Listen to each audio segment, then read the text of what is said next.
Hello, I've got a weird one for you. This is called Isle of Pan. So, what this game is you're going to this island called Pan that's located somewhere in the North Sea between Scotland and Norway.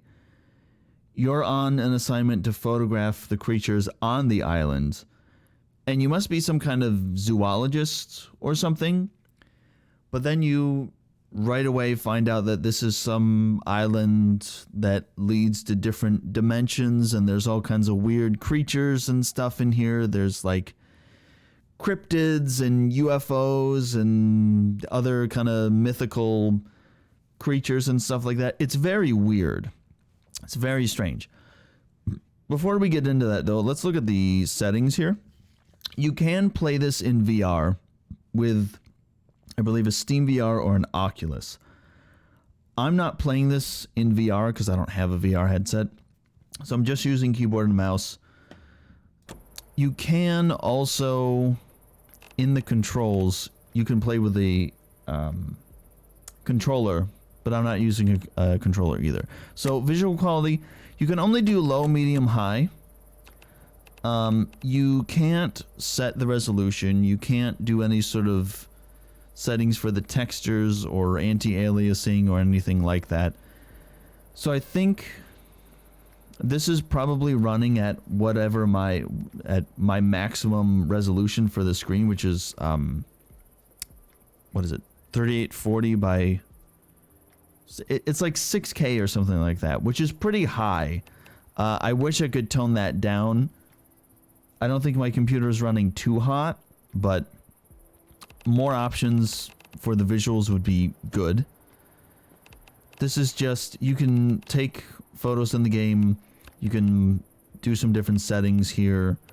I didn't touch any of these, I haven't changed any of this. Subtitles on or off. Sound, you can do, I guess this is overall sound, music, dialogue, that's fine.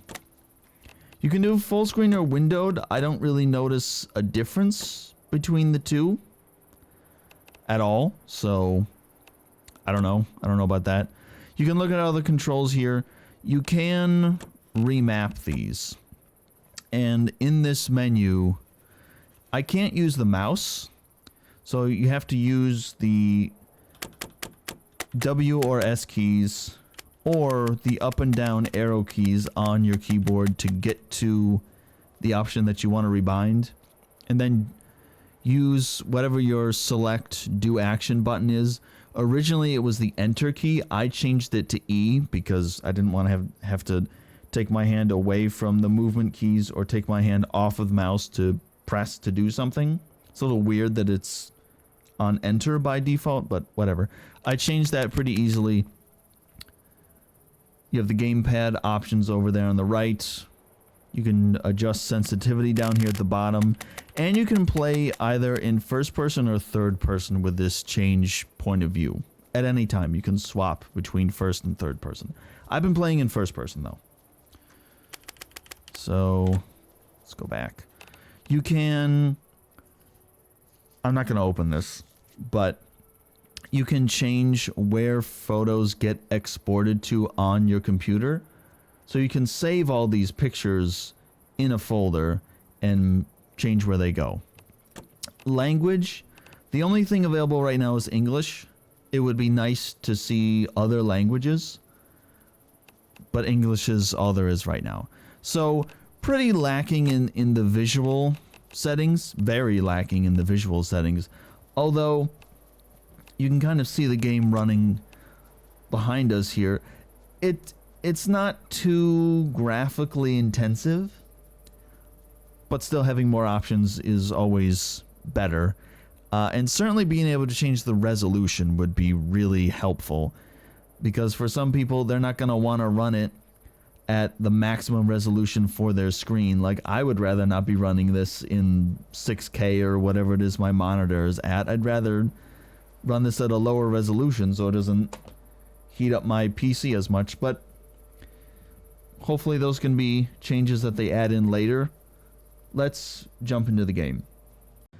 So you show up on this island and immediately you're given the ability to switch between first and third person. We have a nice little outfit here. That's cool. You kind of look like a researcher. You also have a book that will give you a list of all of the creatures that there are to photograph.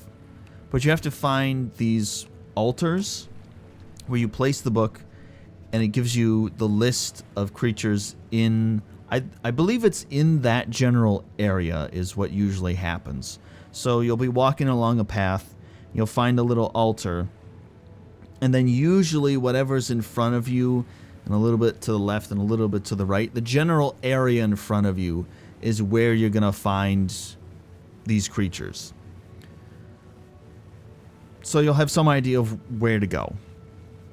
And then as you find these creatures and photograph them, they'll be added to the book, and they have like a little bit of text that describes what the creature is, like a little bit of history about it, you know, what that thing is, and that gets added to the book.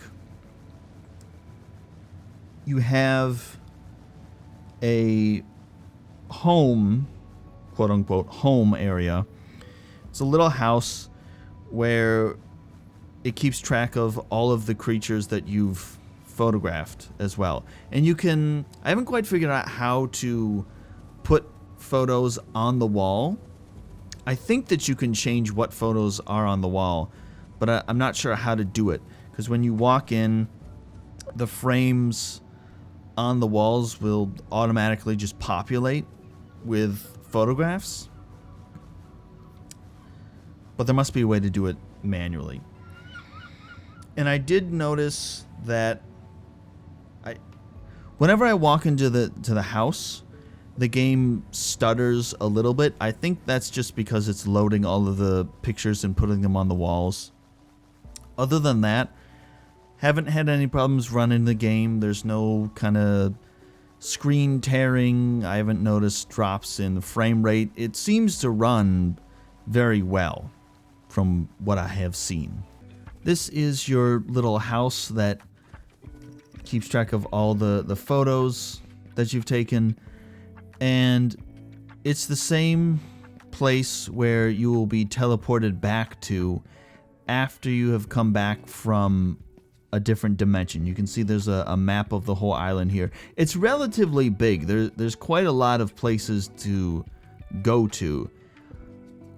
I've put in about 2 hours. I think I've covered about half of the area of the island so far, although I think there are still things in the areas that I've looked at that I've missed. So there's still more to do. You'll be given various tools as you explore the island, but one of the tools you're given is the ability to change the time of day. Some creatures only appear during the day, some only appear at night, some appear around twilight. And you'll see rocks like this around all over the place. Those indicate that there are portals that will take you to a different dimension. You can see here I've noticed this weird thing in the sky here. I didn't know what it was. I saw it earlier, and now it has a light behind it. I took a photo of it. It's a cigar UFO. You know, because there's different types of UFOs, cigar, the saucer, there's a triangle one. So there's UFOs in this, there's fantasy stuff in this, there's like cryptids and stuff in this, all kinds of things, all kinds of different creatures in here. These are the little tables. They're indicated with a rock with an eye on it right in front of it. This is where you can place the book, and it will give you an idea of what sorts of creatures are in this general area. There aren't too many creatures in any one area. I think the most that there are 6. And usually in the descriptions, it will give you an idea of where to look for it. There was that one creature called a jogger, which is said is on the beach. I still haven't found that one. I haven't been over to the beach in this area. But you won't have to run around and randomly look at areas and try to find things. I do have a criticism though with this table of contents. I wish that those areas were clickable so that you could jump right to them. As it stands right now, you have to flip through each individual page, or you can skip ahead or back by 6 pages, which, you know, okay, I can get through it a little bit faster, but it would be a lot nicer to have the table of contents on the right be clickable. I can click on an area, go right to it, and I can see what creatures I haven't photographed yet. Another thing is that when you talk to characters, sometimes, actually pretty frequently, the text does not match what the character is saying. For the most part it does, but there might be a few words that are off, that are not included in the subtitles. Or I've noticed there are times when I'm talking to a character and entire lines are missing from the subtitles. So I'm hearing them saying it, but I'm not able to read along because they'll end one sentence and then I'll start looking at the next sentence in that subtitle, and what they're saying is completely different than what's on the screen. Once they're finished with whatever line they're going through, then it goes to the next subtitle that's actually on the screen. So that really needs to be fixed. I don't know why the text isn't right, but it's not. I do really like this game. I've been playing it for about 2 hours, and I didn't want to stop, but I needed to stop so I could make this video, because I was only going to play for like 20 minutes or something just to get enough footage to show what's happening, and then I just kept going because I kept seeing things and I kept wanting to figure out what things were. And this game is it has all kinds of little nods and references to things, some of which are really blatantly obvious. Like, there's a creature called Loki. It's obviously the Loch Ness Monster. There is at one point, there's a sword in a stone, which you have to give that sword to another creature, and then they give you a key to unlock a door. Clearly, must be a reference to the story, The Sword in the Stone, which involves like fantasy and creatures and stuff like that. There's just straight up cryptids in this game. I haven't seen Bigfoot. There is a unicorn somewhere, but I haven't found it. So there's all these little things, and probably there are some references that I'm just not getting that are obvious to other people. But I think it's interesting the blend of different fantasy elements in this game. I should mention that there is fast travel in this game. These flags that you have to raise act as fast travel locations that you can access from opening up the map. One other thing to note is that there's a sprint button, and when you're sprinting and you want to stop, your character does kind of slide a little bit. It's not too much, but it is a little bit weird because you don't stop exactly where you think you're going to stop. You slide forward or to the side just a little bit. It feels a little weird. I don't know why it's like that. So do I recommend this game? Yes. It's weird. I like it a lot. There is a demo if you want to try the demo first before you actually buy the game. Normal price is $19.99 USD, or whatever your regional equivalent is. Right now it's on sale because it just recently came out. It's 25% off. It's $14.99. If you do choose to buy this, I think you'll like it. It's weird, it's different, it's out there, and I really appreciate what this game is. Thank you for watching. I will see you next time.